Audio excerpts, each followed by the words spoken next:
Senhor esteja convosco. Ele está no meio de nós. Proclamação do Evangelho de Jesus Cristo, segundo Lucas.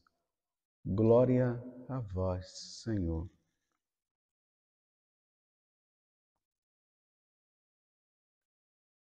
Naquele tempo, o tetrarca Herodes ouviu falar de tudo o que estava acontecendo e ficou perplexo, porque alguns diziam que João Batista tinha ressuscitado dos mortos. Outros diziam que Elias tinha aparecido. Outros ainda que um dos antigos profetas tinha ressuscitado. Então Herodes disse: Eu mandei degolar João. Quem é esse homem sobre quem ouço falar essas coisas? E procurava ver Jesus. Palavra da salvação. Glória a vós, Senhor. Meus irmãos e minhas irmãs, graças a Deus estamos mais uma vez diante da Palavra de Deus. Jesus mais uma vez quer nos conduzir no caminho da verdade, no caminho da santidade. A fama de Jesus estava se espalhando. Quando nós vamos lendo o Santo Evangelho, nós vamos percebendo isso, que a fama de Jesus se espalha. Primeiro começou ali com a pequena comunidade dos apóstolos, ali depois em Nazaré, melhor dizendo, foi assim. Primeiro em Nazaré.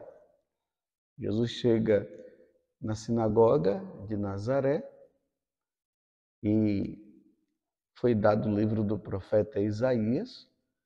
Jesus leu aquela passagem e depois disse para o povo de Nazaré, porque foi na sinagoga, que aquele oráculo se realizava naquele momento. E qual era o oráculo? O Espírito do Senhor repousa sobre mim. Isaías 61. Porque Ele me enviou para levar a boa nova, para libertar os cativos, os que estavam presos, para curar os doentes, expulsar os demônios e assim por diante. Quando Jesus ele fala, o povo ficou assim empolgado. Mas quando Jesus se referiu, dizendo que aquela passagem falava dele, aí o povo começou a questionar, queria que Jesus fizesse milagres. Jesus acabou não fazendo porque percebeu que não havia por parte deles uma boa intenção. Eles, na verdade, não estavam acreditando em nada, então Jesus não fez os milagres. Eles expulsaram Jesus da sinagoga e ainda queriam jogá-lo no precipício. Então Jesus passa pelo meio deles e vai para Cafarnaum, e ali que Cafarnaum ele começa a anunciar a boa nova. Aí expulsou o demônio daquele homem que estava na sinagoga, o povo ficou admirado, depois curou a sogra de Pedro. As pessoas vendo aquilo começaram a levar enfermos, endemoniados, e aí Jesus foi curando, expulsando os demônios, e a fama dele foi se espalhando, e a fama dele já não estava mais somente na Galiléia, já tinha ido lá para a Judéia, e já tinha passado das fronteiras de Israel, já tinha chegado lá na Síria, na Decápole, ou seja, aquelas 10 cidades pagãs. Então a fama de Jesus se espalhou. Da mesma forma como a fama também de João Batista havia se espalhado. João Batista estava ali nas mediações do Rio Jordão, convidando as pessoas à conversão. Ele foi o precursor, ele estava preparando o povo para receber Jesus. Aí ele apresenta Jesus para as pessoas. Eu vi, ele disse, o Espírito Santo descer sobre ele, uma voz do alto que se dizia: esse é meu filho bem amado. Então João Batista batiza Jesus, dizendo para Jesus que ele não era digno, e Jesus disse: não, mas é preciso que se cumpra a justiça, o que está escrito precisa ser cumprido. E aí a fama de João Batista foi crescendo até chegar nas autoridades. É muito importante isso. A fama dele foi se espalhando, tanto a de Jesus como a de João Batista. Primeiro João Batista, depois de Jesus, até chegar nas autoridades. E quando João Batista chegou, a fama dele se chegou às autoridades, e João Batista não temia de falar a verdade. Ele começou a falar para Herodes que ele estava com a esposa do irmão dele. Herodíades não gostou nada daquilo e mandou decapitar. Ali no aniversário de Herodes, pediu que cortasse a cabeça, o pescoço, né, de João Batista e trouxesse a cabeça dele numa bandeja. E isso acabou acontecendo porque Jesus, ou melhor, João Batista, estava deixando Herodes com a consciência pesada. A mulher que você está não é sua, é a esposa do seu irmão. Ela também, com a consciência pesada, arrumou um jeito de eliminar João Batista para que João Batista parasse de falar a verdade. E mataram João Batista. Mas a consciência dele acabou, aquele problema que ele estava, não. Tanto que antes de ele matar João Batista, ele dizia, né, que ele respeitava João Batista, gostava de João Batista, mas João Batista o deixava incomodado. Ok, mataram João Batista. Agora, a notícia de uma outra pessoa. Agora é Jesus. E o povo, uns diziam que era João Batista que havia ressuscitado dos mortos, outros diziam que era Elias, e Herodes, com a consciência já do que ele tinha feito de errado. Agora ele diz assim: eu mandei degolar João. Quem é esse homem sobre quem ouço falar essas coisas? E procurava ver Jesus. Qual a intenção de Herodes ver Jesus? Qual a intenção? Lá na frente, quando Jesus é preso e Pilatos estava vivendo aquele conflito ali com o Sinédrio e todo aquele povo, e o questionamento é se ele deveria matar ou não, ele encontrou uma solução. Ele mandou Jesus, que estava preso, para que Herodes pudesse resolver a situação. Herodes foi, ou Jesus foi levado. Quando Herodes viu Jesus, aí começou a fazer gozação, pedindo para Jesus fazer milagres e tal, e aquela coisa toda. Jesus não fez milagre nenhum, então ele devolveu Jesus para Pilatos resolver o problema dele. E até se dizia que os dois não se falavam. Eles estavam com problema entre os dois, mas naquele momento os dois até se uniram.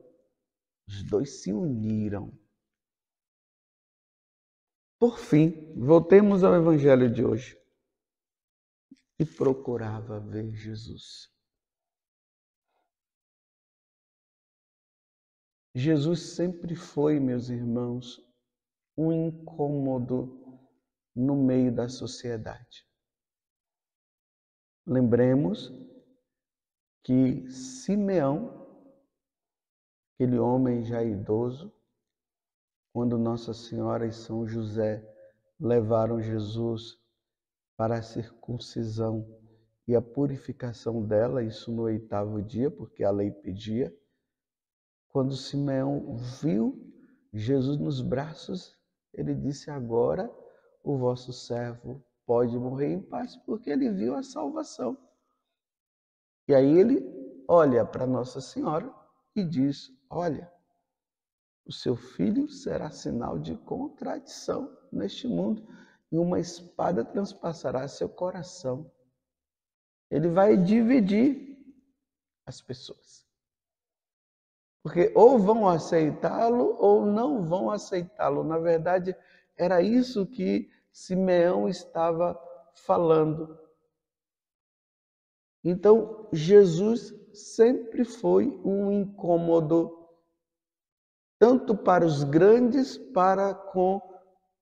como para os pequenos. Mas, ao mesmo tempo, Jesus não foi somente um motivo de incômodo, mas ele também foi um motivo de salvação. Ou melhor, Jesus veio para isso. Jesus é o Salvador de todos. Só que quando a pessoa ela se depara com Jesus, ela tem que tomar uma decisão. Ou ela deixa a vida velha e começa um processo de vida nova, e foi isso que aconteceu ontem, quando a igreja colocou o martírio de São Mateus. Quando Jesus disse para Mateus: segue-me, Mateus seguiu Jesus e largou toda aquela vida dele, que ele tinha, aquela vida velha. Só que quando as pessoas elas não querem mudar de vida e Jesus se torna um incômodo, então a tendência dessas pessoas é perseguir Jesus e perseguir os seus seguidores. Lembremos do capítulo 9 dos Atos dos Apóstolos. Saulo, que depois se tornou o grande apóstolo Paulo, ele estava perseguindo os cristãos e queria destruir, pediu até autorização para matar os cristãos, porque os cristãos estavam causando um incômodo. E quando Jesus aparece para ele, Jesus diz: Saulo, Saulo, por que me persegues? Jesus nem disse assim: Saulo, Saulo, por que você persegue os cristãos, os meus seguidores? Ele disse: Saulo, Saulo, por que você me persegue? Porque dentro da concepção do corpo místico de Cristo, Jesus é a cabeça e nós somos os membros. Então, quando se persegue os membros, está se perseguindo também a cabeça, não dá para dividir. É nesse sentido. Então, por que me persegues? Então, Jesus, a fama dele vai crescendo, e na medida que vai crescendo, vai se chegando ao coração das pessoas, vai se ouvindo falar dele, até chegar às autoridades. Se as autoridades elas abrirem o coração e se converterem, que coisa boa. Mas se as autoridades não se convertem, elas vão matar. Foi isso que aconteceu na história da igreja. É só nós vermos lá os grandes imperadores. A coisa começou a melhorar ali com Constantino, lá pelos anos 300, quando Constantino se converte. E aí a perseguição à igreja, ela para. Embora as perseguições aos cristãos, depois, no decorrer do tempo, ela continuasse. Então, perseguir os cristãos não é novidade. A perseguição aos cristãos não é novidade. É assim mesmo. As autoridades que não se convertem, elas vão perseguir os cristãos. Por quê?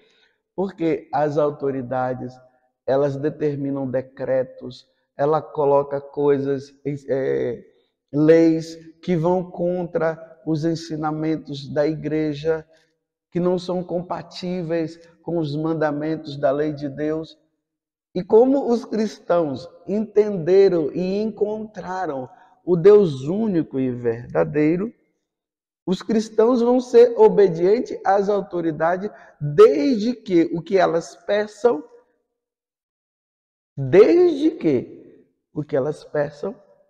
estejam de acordo com os ensinamentos da lei de Deus. Se estiver em desacordo, isso vai causar um problema. Aí o cristão, ele vai ter que tomar a decisão. Ou ele vai apostatar. Apostatar significa ele vai negar a fé em Jesus Cristo, ele vai negar a fé na igreja para salvar o seu corpo, ou ele vai dizer, não, diante disso eu não posso, porque Deus não quer. Aí nós vamos entender Pedro e João, nos Atos dos Apóstolos, quando eles começaram a dizer que eles deveriam parar de falar de Jesus. E aí Pedro disse, cabe a nós obedecer a Deus ou aos homens? Ele deixou o questionamento, e ao mesmo tempo que ele deixou o questionamento, ele estava também dizendo para eles que eles não iriam parar de falar no nome de Jesus. E aí ele fala que eles apanharam e tudo, mas como ainda não tinha chegado a hora de Pedro morrer, e muito menos de João, então eles acabaram soltando. Teve momentos que Pedro estava preso e Deus mandou o anjo quebrou as correntes, ele acabou sendo solto e ele voltou a pregar o evangelho de novo. Nós vimos isso também com Paulo. Paulo também apanhou muito, caiu no chão, eles pensavam até que Paulo estava morto e deixaram ele lá, e Paulo levantou e começou a falar ali para os discípulos que estavam ali, porque tinham discípulos que estavam seguindo Paulo e ali os cristãos também, e ele disse, é assim mesmo. Nós teremos que passar por muitos sofrimentos até que venha o reino dos céus. Então, até que Jesus volte, ele venha para buscar aqueles que são os fiéis, para levá-los para o céu, sabendo que aqueles que morreram na fidelidade já se encontram lá. Então, até que Jesus venha na segunda vinda dele, os cristãos passarão perseguição por causa de Jesus. E a perseguição, ela pode acontecer internamente, porque pode ser que internamente até as autoridades religiosas elas se corrompam e elas já não estarão mais realizando, fazendo as coisas que Jesus manda, porque embora digam que sejam seguidores de Jesus, mas na verdade já estão vivendo como apóstatas. E aí há perseguição interna por parte daquelas autoridades que se dizem ser religiosas, como aconteceu no tempo de Jesus. As autoridades religiosas também daquele tempo, os fariseus, os herodianos, os saduceus, o sinédrio, que fazia parte desse grupo todo, se reuniram para quê? Para matar Jesus. Então, embora eram autoridades religiosas, mas eles não aceitaram Jesus, já não andavam mais com Jesus. Então, essa perseguição ela pode ser interna, como ela pode ser também uma perseguição externa.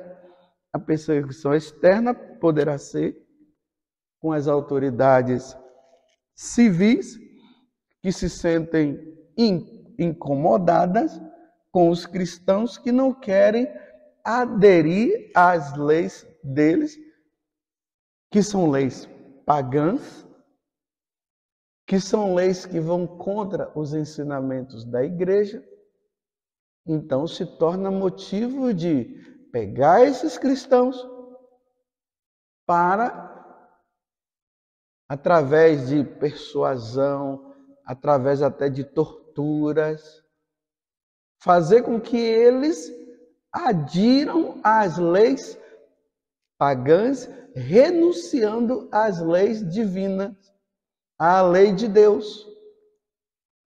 Aí, quando eles não aderem, eles são levados até a morte, como nós vimos anteontem, Santo André Kim Taigon, que lá na Coreia ele foi morto com mais ou menos 150 pessoas que foram mortas, porque elas não estavam aderindo às leis dos reis. Vocês estão entendendo como é que as coisas elas se processam? Vocês estão entendendo que o cristianismo será sempre um motivo de perseguição? É por isso que atualmente nós estamos vendo aí nos jornais, estamos vendo nas redes sociais a perseguição ali na Nicarágua aos cristãos. As irmãs de Madre Teresa de Calcutá, que foram retiradas à força da Nicarágua, os padres que foram presos, o bispo também. Eu não tenho acompanhado nos últimos dias aí, não sei se o bispo já foi solto, mas se chegou às autoridades que não são autoridades católicas, não são cristãs.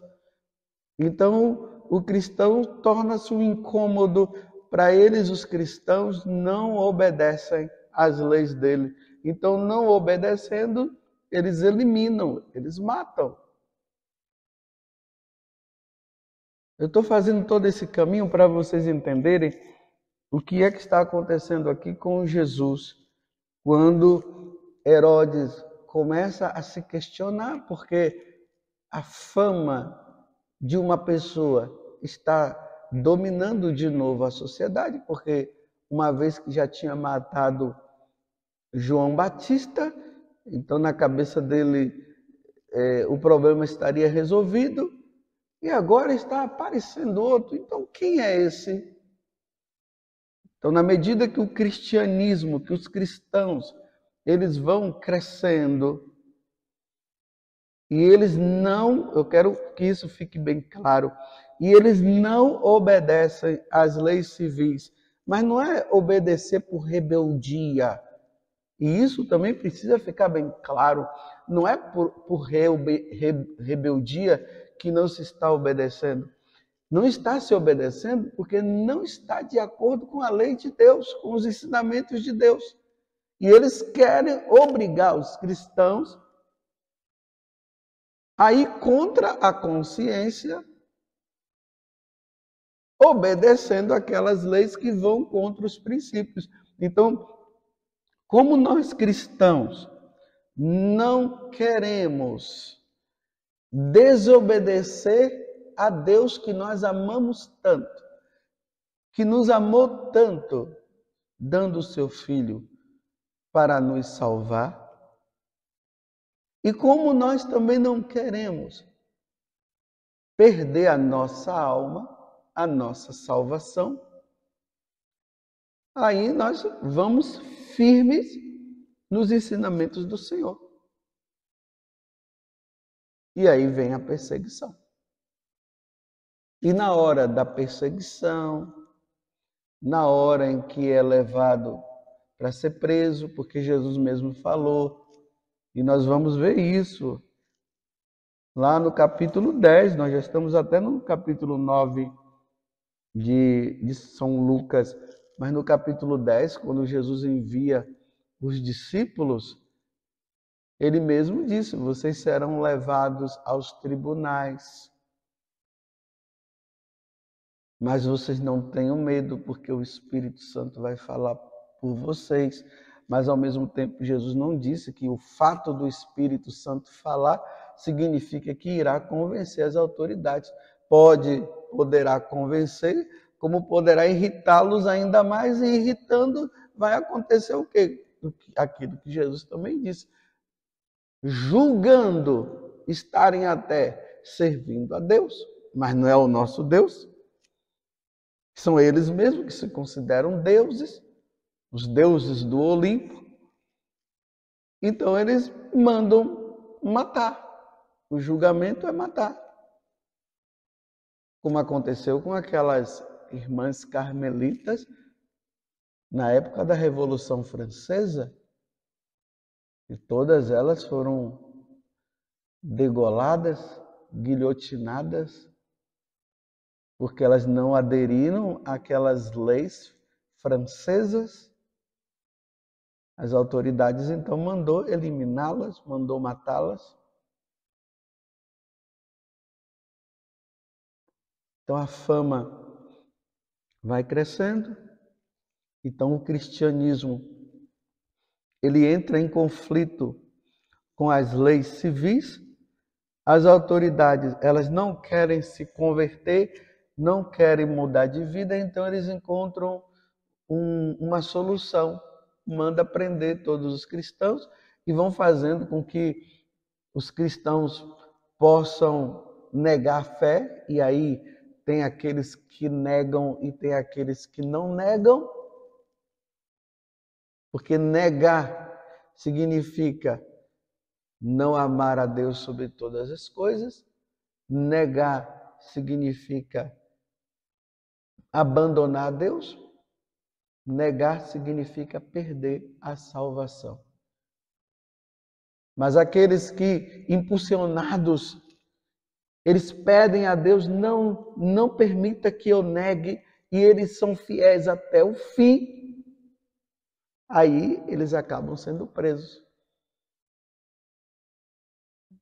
Nós vimos esses dias a cena, e isso eu estou falando para nós católicos, e o que aconteceu com esse bispo é uma coisa normal que acontece na igreja, que nós não estamos acostumados com isso. E ali tem aquela cena do bispo lá ajoelhado com aqueles soldados em volta. Aí ele pega o Santíssimo Sacramento, dá o Santíssimo, ele vai. E aí aquela perseguição que começa ao bispo e aos cristãos, porque aquele bispo, ele não é rebelde. Vocês precisam entender isso. Nem os cristãos são rebeldes. É porque eles não podem, por causa da consciência, ir contra o que os mandamentos, o que nosso Senhor ensina, o que a Santa Madre Igreja sempre nos ensinou, através dos santos padres. Ir contra a lei de Deus significa apostasia, significa perda da salvação, significa negação de Deus. E como aquele bispo e aqueles cristãos e aquelas irmãs amam muito a Deus, então não tinha como ir aderir, porque é assim que acontece a perseguição.